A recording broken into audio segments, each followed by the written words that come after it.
ಕೊಡಗು ವಿರಾಜಪೇಟೆ ಘಟ್ಟದ ಹಳ್ಳದಲ್ಲಿ ಕಾಡಾನೆಗಳ ಪೆರೇಡ್ ನಡೆದಿದೆ.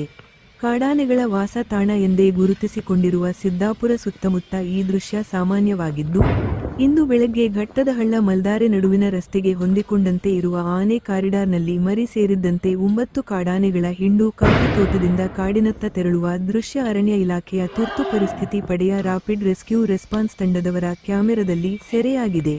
ಕಾಡಾನೆಗಳ ಸಂಚಾರ ಬಗ್ಗೆ ತಂಡ ಮೊದಲೇ ಮುನ್ಸೂಚನೆ ನೀಡಿದ ಹಿನ್ನೆಲೆಯಲ್ಲಿ ತೋಟದ ಕಾರ್ಮಿಕರು, ಸ್ಥಳೀಯರು ಹಾಗೂ ವಾಹನ ಸವಾರರು ಎಚ್ಚರಿಕೆ ವಹಿಸಿಕೊಂಡಿದ್ದರು.